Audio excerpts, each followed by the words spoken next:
Hello Krish, I'm David. ఈ ధనవంతులలో మొదటి స్థానం నాది ఉంటది. ఎందుకంటే నేను నీకు ఒక పని అప్పచెప్పుదామని చూస్తున్నా. ఎందుకంటే నువ్వు చాలా తెలివైన తెలిసింది. ఎక్కువ నాకు టైం లేదు, విషయం చెప్తున్నాను. నాకు ఒక పని చేసి పెడితే నువ్వు ఎప్పుడు చూడలేనంత డబ్బు నీకు ఇస్తాను, సరేనా? ఖచ్చితంగా నాకు చేసి పెట్టు. ఎందుకంటే నాకు టైం లేదు. నాకు పని మాత్రం చేసి పెట్టి మెసేజ్ పెట్టు. నువ్వేం చేస్తున్నావు నాకు తెలుసురా, డాడీకి చెప్తా నీ గురించి. అక్క అద్దు అక్క, నీకేం కావాలంటే అది ఇస్తా అక్క. ప్లీజ్ నన్ను మాత్రం నా గురించి చెప్పకక్క.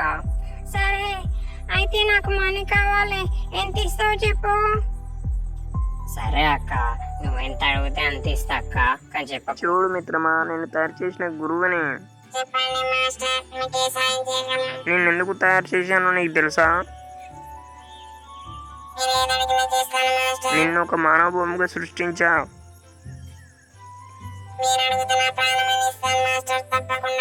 మందిని చంపాలి. చెప్పే ఇలా వచ్చినావు? అవును కానీ మీ తాతయ్య ఏం చేస్తున్నాడే? చూడండి మాస్టర్, నన్ను దేనికోసం తయారు చేశారు, దేనికోసం వాడుకుంటున్నారు నాకు తెలియాలి. మిత్రమా, నిన్ను ఒక రోబో బొమ్మగా తయారు చేశాను. చూడండి క్రిష్ గారు, మీరు బాంబుని అదే పరుగులో పెట్టండి. తప్పకుండా సార్, అక్కడే పెట్టి అందరిని చంపేస్తాం. తమ్ముడు నువ్వు చెప్పకుండా ఎందుకు వచ్చాడు ఈ పార్కుకి? సారీ మమ్మీ, నేను రానన్నాను, తమ్ముడే తీసుకొచ్చాడు ఇక్కడికి.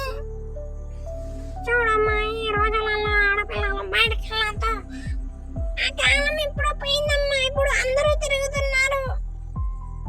సరే నేను తమ్ముడితో మాట్లాడతా.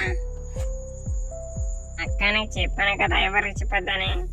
ఏమోరా నాకు తెలియదు, మమ్మీ ఫాలో అయిందని అసలు. ఇంటికి వెళ్దాం రండి. నా మమ్మీ నేను రాను.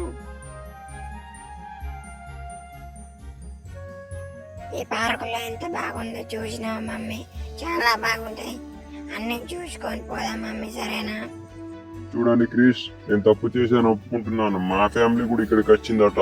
ప్లీజ్ ఎక్కడ పెట్టారో బాంబు చెప్పండి, ప్లీజ్ దయచేసి చెప్పండి. సారీ సార్, ఆ బొమ్మ పెళ్ళి మీ వారు కూడా చనిపోయారు. ఇలా జరగకూడదే. నా వల్ల చాలా మంది ప్రాణాలు నేను తీశాను. నేను చేసిన తప్పుకి ఏ శిక్ష పడినా పర్వాలేదు.